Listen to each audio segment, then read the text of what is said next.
the universe as a whole. Many get so lost in it. God is just a part of it. God is the Word. He sent his Son down to speak the truth. But it really is so much more. It's about navigating through him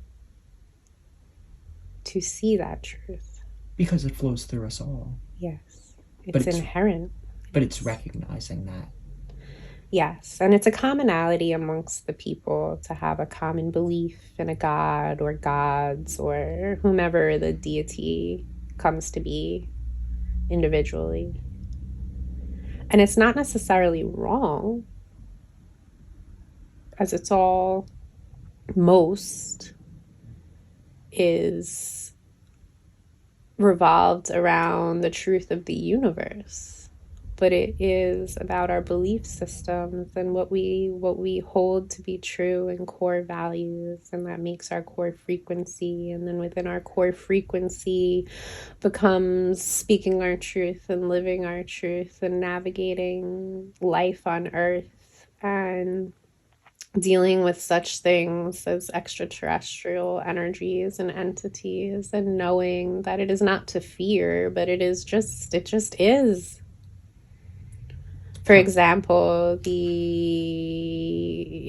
the Hindu religion, where Jesus did go to India, and he did train for many years under studies of ancient Himalayan gurus, per se, that when we speak of flying palaces and technologies that were unheard of in ancient history, why do humans fear? There's no need to fear. There was fear for those things? They must have been around at one point or the other. It caused much confusion, and it caused division. Just the concept of it? Yes, because how could this be true? Something coming from the sky, something being so otherworldly and misconstrued for what it really was, just a helping hand. People were taught, but people have been historically taught to live in fear.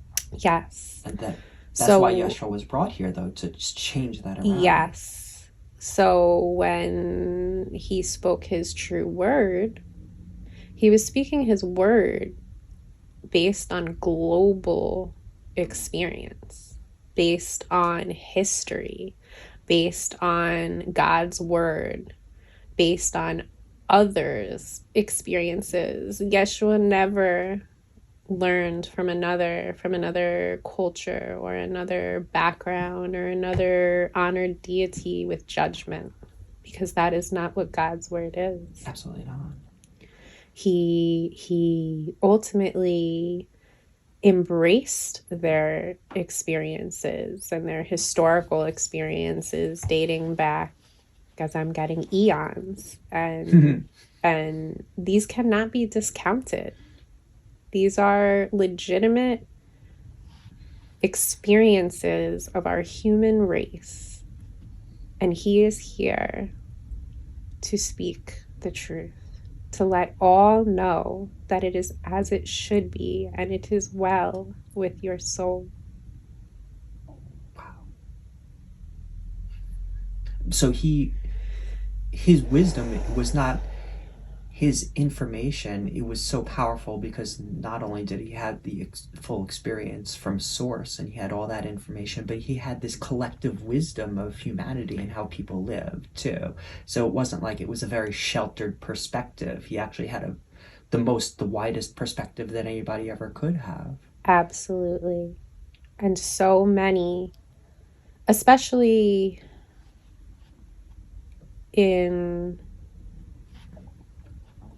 and I'm getting this from a perspective of like I'm seeing it as like linear, but it's not really linear. It's all channeled. It's all, and it's no different than you or I. It's no different. I have all the sins in my body, and I have freed myself, and I've atoned, and I've let go, and I've surrendered, and I've come to know who I am. And that's it.